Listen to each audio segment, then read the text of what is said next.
anybody who has not asked a question is going to start. So That's me. yeah. All right. So my name is Lucas. I would like to know something more about your product, about your technology. What would you like to do with that? Sure. The product itself is a device for measuring measuring hemoglobin concentration non-invasively, so without the need for a blood sample. So it's used for screening patients for anemia.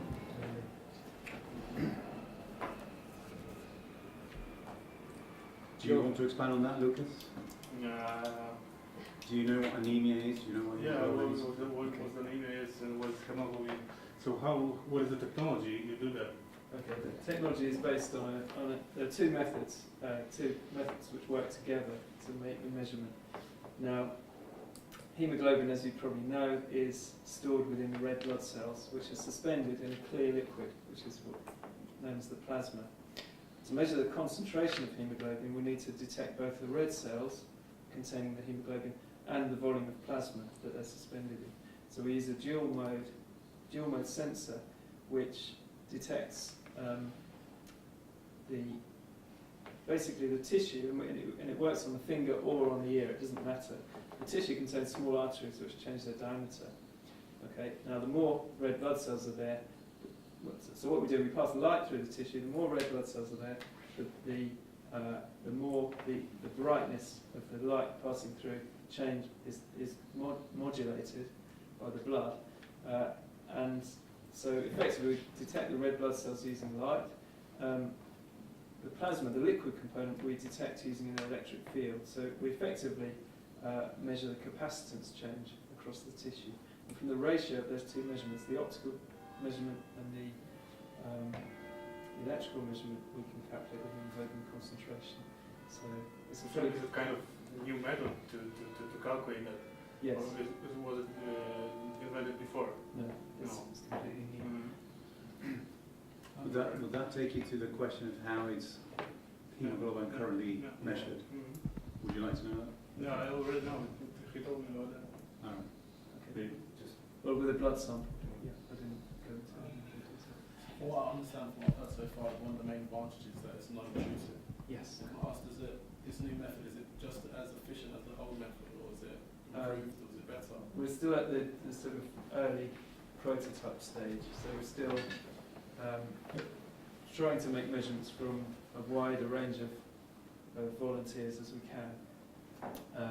We're finding that we're getting different measurements from different volunteers, even though their hemoglobin concentration is the same. So we're having to make some refinements to the technology. But we're getting that with each version of the technology, it's getting more accurate. Now, obviously,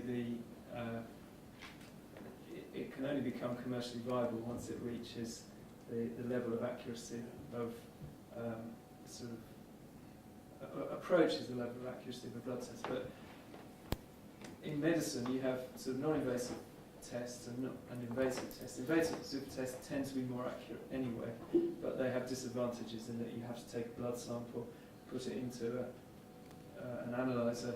You know, the blood sample has to be handled at sorts of risk. So it's a trade-off really between accuracy and convenience. And so even if it's not quite as accurate as, it doesn't have to be perfectly accurate. As long as it's accurate to give useful clinical information, then it's acceptable. How far are you from that stage? In terms of time. Perfectly accurate work. Well, in terms of percentage accuracy, at the moment we're at about 10%, but we need to be within about 3 or 4%, 3%, let's say, to make it sort of commercially viable. If it was less than 3% accurate, it wouldn't be acceptable as a clinical test. So, And the time, do you think, how long? probably within another 6 months we should hopefully have.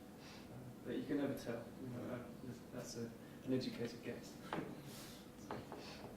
Why do you think you need to change from the previous method by taking blood samples into Sure. this technology? Because it's taking blood from a patient. To give you an example, in the UK, if you're feeling tired and run down, and you go to the GP, and if they suspect anemia, they can't usually do the test there and then. They send you to a hospital outpatients department, so you go there maybe the next day, they take a blood sample, send it to a lab, the result comes back maybe 3 days later to the GP, then you have to book a repeat appointment, or some GPs let you phone up, but in any case, from the time of your first visit to actually getting the result can be a week. And obviously you've got the cost of, you need a dedicated lab, you need people handling the blood supply, so it's time consuming and expensive, painful as well, having a blood sample, and there's a slight risk of cross-infection as well. Very small risk, but nevertheless Let's have somebody who hasn't asked a question. Well, now, I want everybody who hasn't asked a question to ask a question. You can't ask a second question until everybody who hasn't asked a question has asked a question. Tarek, have you asked a question? I've asked a question before, not asked a question here. What would you like to? Okay, I was going to ask,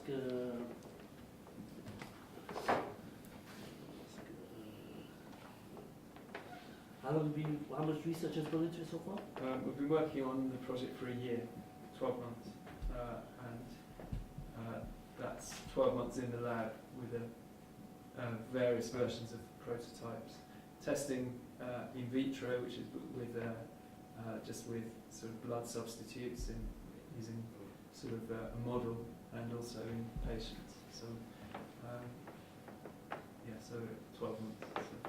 So the idea is a fairly new idea. It was really thought of the idea just over a year ago. So how long will it take to do the test? So say if you went to a GP and he felt that you had...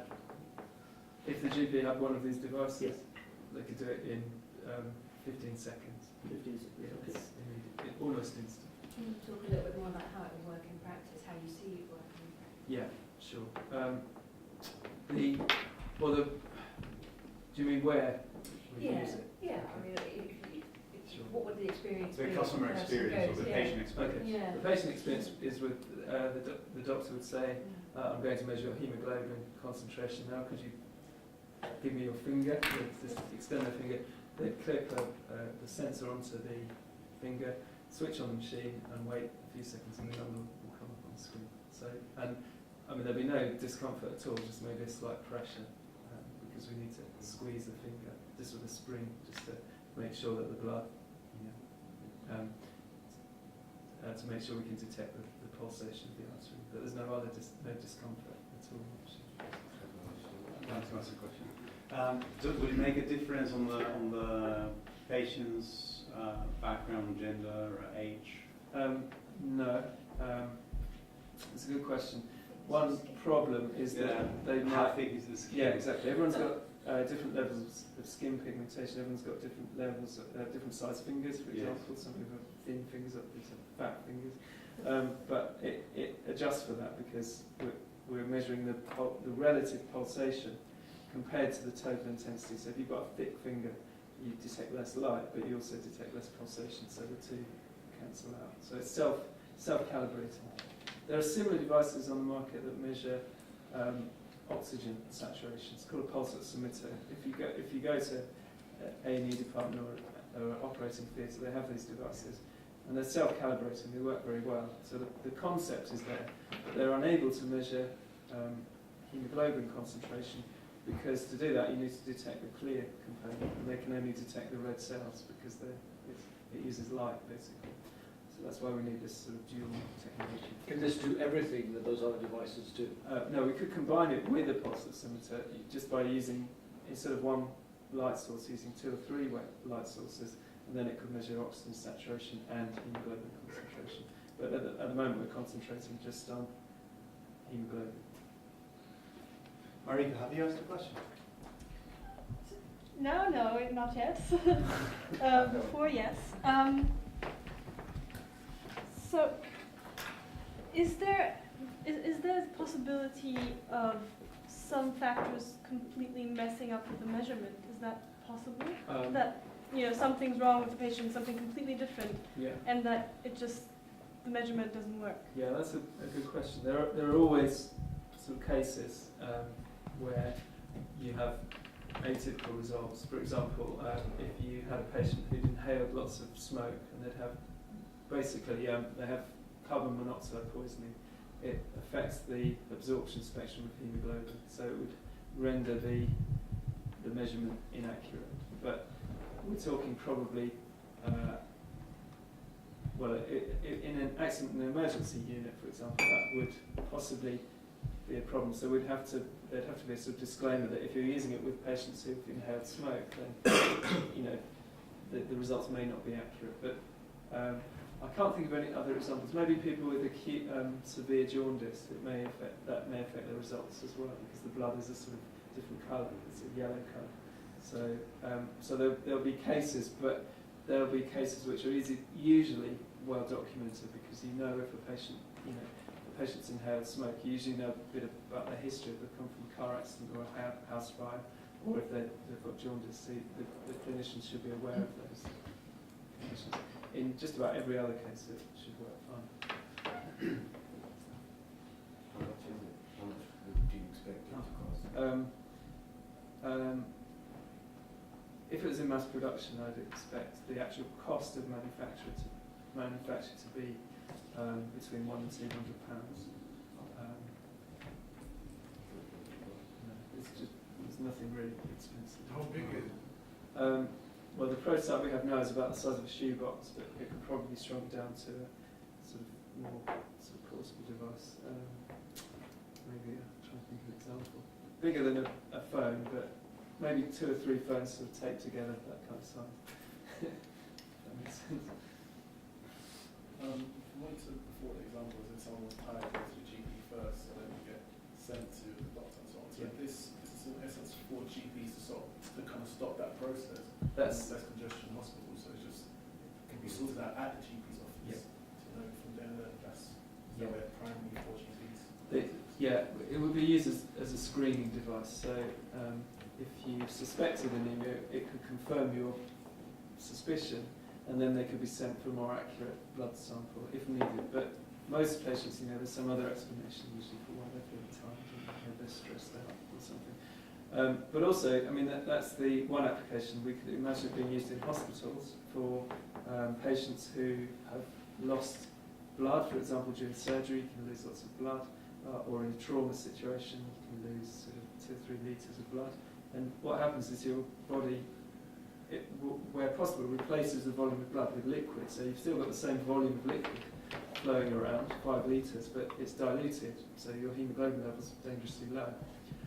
So it could be used in accident and emergency, during surgery, especially during heart surgery. Patients can lose 2 or 3 litres, and then we transfuse lots of blood into these patients. So the haemoglobin level goes up and down quite drastically. So we have to make sure it doesn't fall below the sort of danger level. Also, in blood transfusion, we need to know whether or not the patient actually needs blood or not. Sometimes we give units of blood, especially in an emergency, when the patient doesn't need it. It's just in case they need it. But a bag of blood costs nearly £200 to the health service and blood transfusion service. So it would save costs, because you wouldn't be giving blood unnecessarily. And one last thing, in developing countries, anemia is a huge problem. In this country, there are probably a few million people with anemia.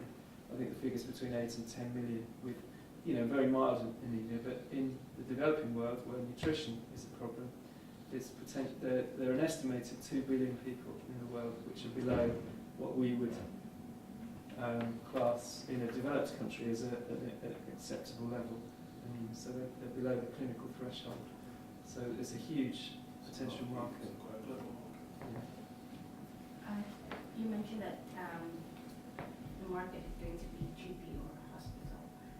In the UK, yeah. Is there any possibility to modify technology that even just the regular people can use that?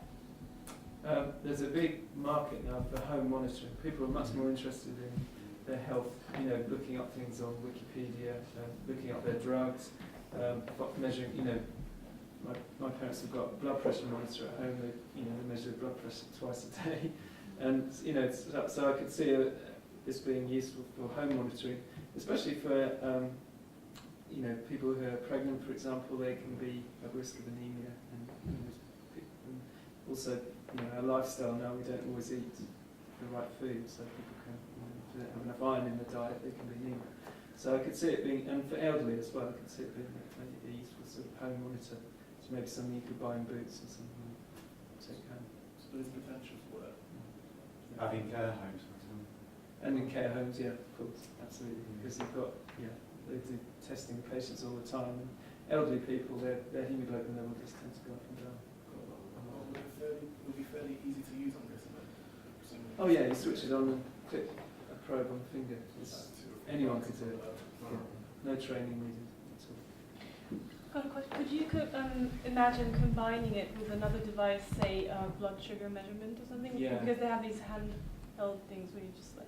Yeah, that's a good question. Blood sugar at the moment is very difficult to do non-invasive. That's another thing we're actually working on here at City, but there are lots of other people working on it. Measuring glucose concentration, which is what you referred to, you need, with the handheld monitors, you need a pinprick of blood, and then you you puncture the skin, and then you have a slide which absorbs, takes the blood up onto the slide, then you put it in the machine. So it's not non-invasive in the same way that our device would be. There are people working on that. Maybe in 5 to 10 years that will be a reality, and whoever solves that problem will make lots of money. There's a few startups trying to do that. It's That's a very very degrees of multi-billion-dollar euro industry. I have also one question. Can you please tell me what the main constraints and obstacles that you had during your research activity, and what do you have now?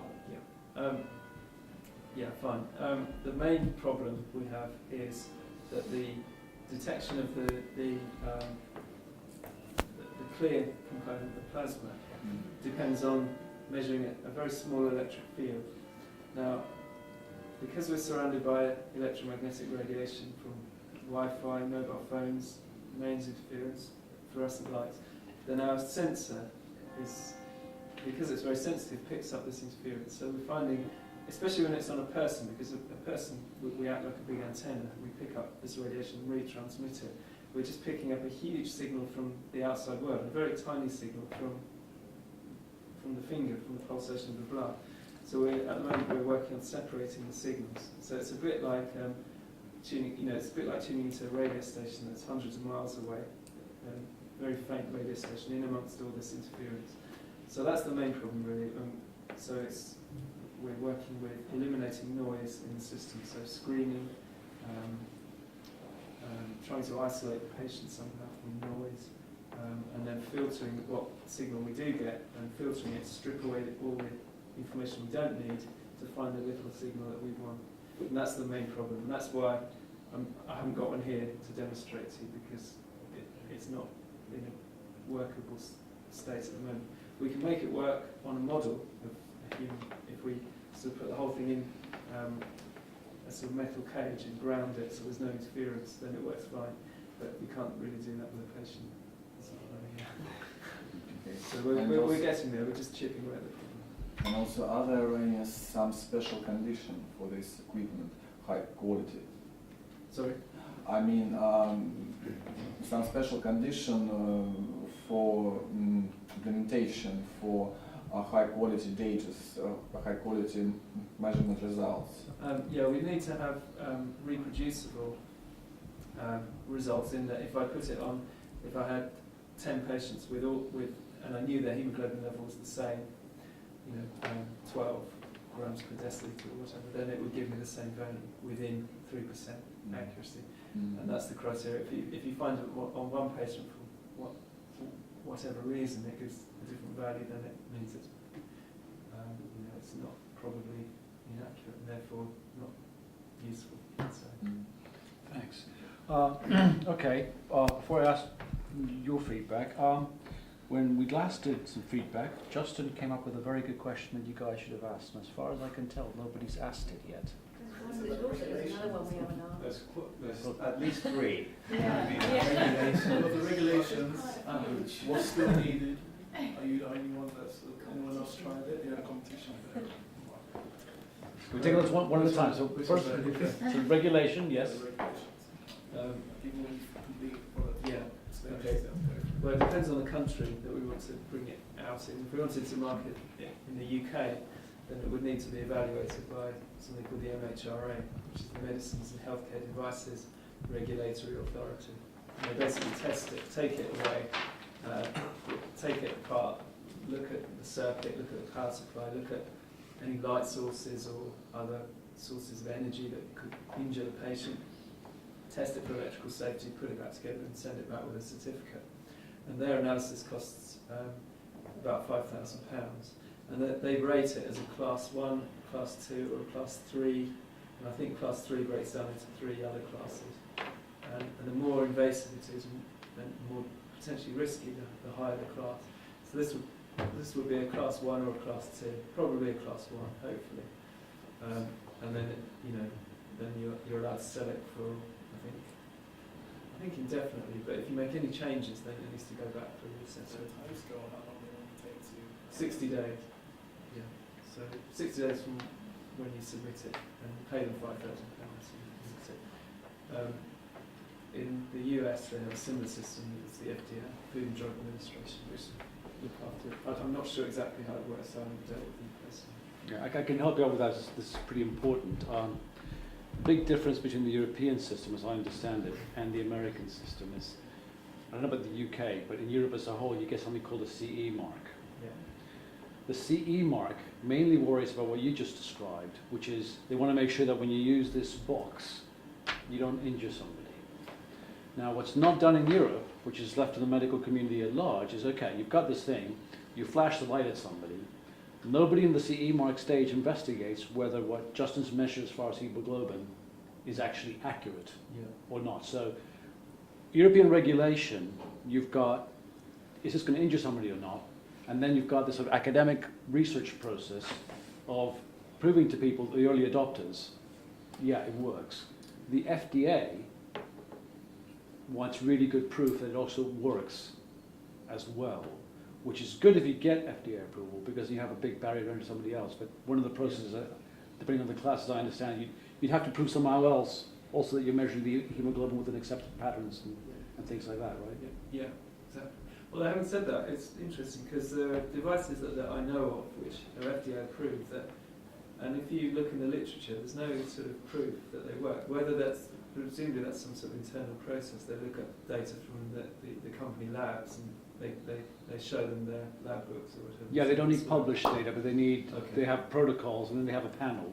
Okay. And so it's almost, it's another form of peer review. Right. Of course, for marketing purposes, you'd like to then Yeah. publish it, but yeah. Yeah, that's true. Because it's up to, I suppose it's up to the people using it to sort of trust. Well, people trust that when they buy a medical device, it gives them, measures what they paid for it. It's not guaranteed, especially in Europe. So what were the other two questions that were missed? How protectable is it? Protectable. Technology, yeah. Well, we filed a patent in January of this year. We made a preliminary filing way back at the beginning when we first came up with the idea, just to quickly get that in place. And now we've got UK, European and US patent on the technology. But the main novelty is the electrical measurement. The optical measurement already exists really for pulse oximeters, so it's the detection of the plasma part which is protected. My question was just who else is out there making these things, doing something similar, and why is yours better? Sure. Yeah. Okay.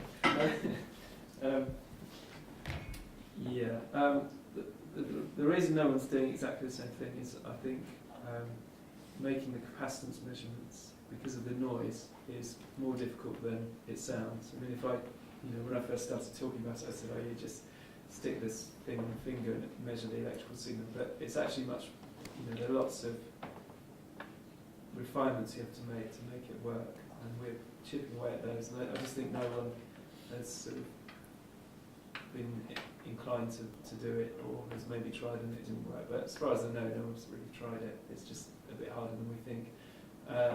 Now, if it becomes successful, it won't be the only non-invasive device on the market. There is a device made by a company in California called Masimo, and they make pulse oximeters, and they've got a version of the pulse oximeter which they claim can accurately measure non-invasive hemoglobin, but it uses purely optical measurements.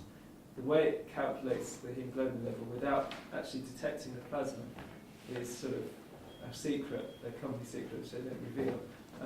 But there's no, we think from our understanding that there's no way that this device will be as accurate as ours, because we're directly measuring the plasma concentration. So it works on a different principle, which we think would work much better. So, Joe, just one more thing. Just a background info on yourself and what makes you credible to carry this out. sure. Well, I'm a lecturer in biomedical engineering at City and a research fellow at Barts Hospital. And I've worked for about 10 years in research in optical measurement, and I have a physics degree as well, so to understand capacitance and how that works. But yeah, good question. Other than that,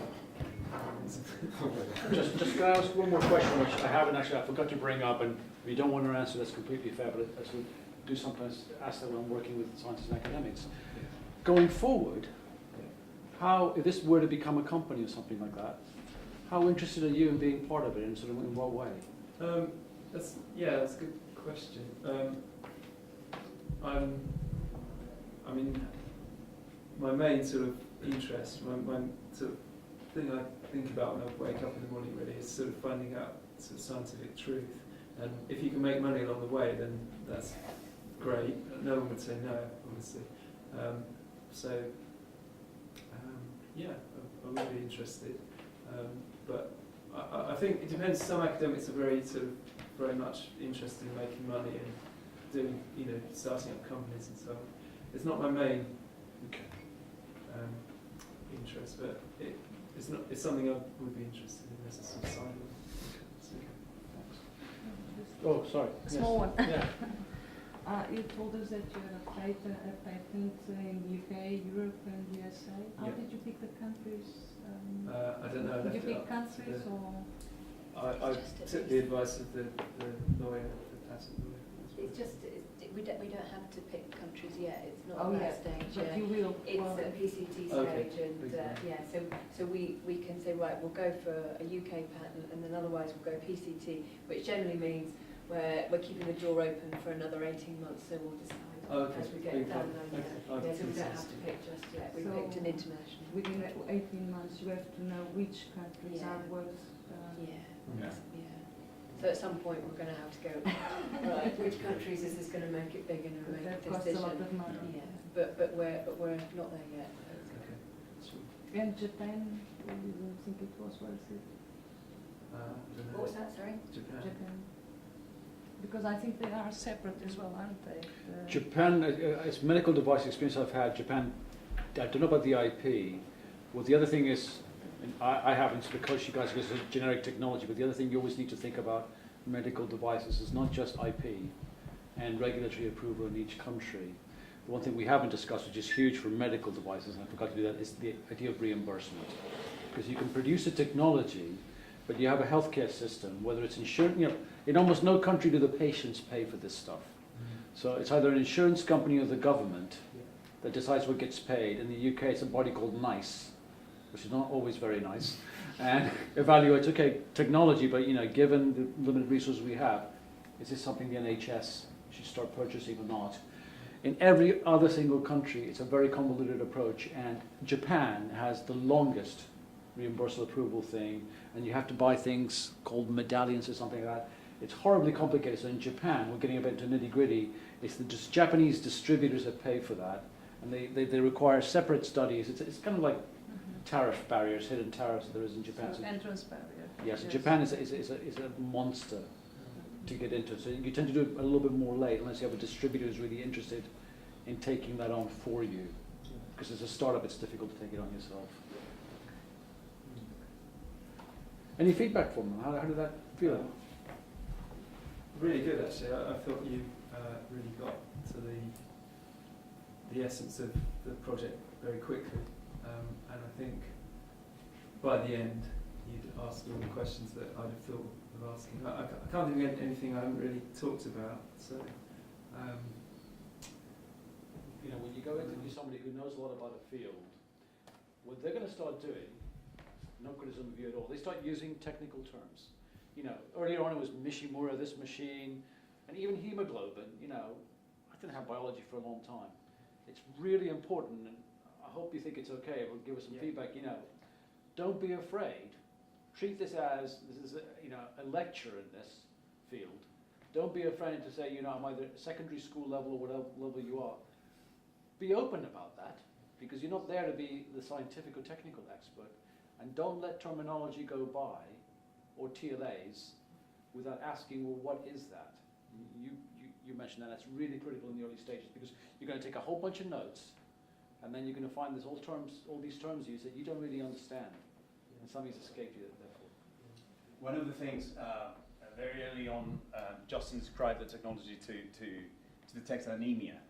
And I mean, it was only 20 minutes into the conversation when he, by himself, let you know who mainly suffers from anemia. But if from a market point of view, you'd like to know that straight away. So who are we talking about? Who are the main patients that would present anemia symptoms? And then, 20 minutes in, you learn that there's a market segment within the pregnant women, the in-house, et cetera. But it's about drilling in fairly quickly. Yeah. It's good that you asked about the home monitoring. That was good that came up. But it was quite near the end. Yeah, I mean that probably is quite important. Really. Anything else? Just a small one. Yeah. So the equipment to be approved, it has to be at least 90% accurate? Well, 3%, within 3% of the true value. It's slightly subjective definition, because how do you know what the true value is? But 3% accuracy is there are similar devices. The oxygen measuring device I mentioned is about 3%. So it's 97% within the value. Is that a regulatory requirement, or is that a market requirement? No, I think I don't think there are. I think the requirements that exist are fairly sort of open. It's just similar devices. It would always be compared to the pulse oximeter, which has been around for about 30 years. So I think it's a sort of self-imposed standard, really, I suppose. Thank you. Okay. Really appreciate it. Thank you very much.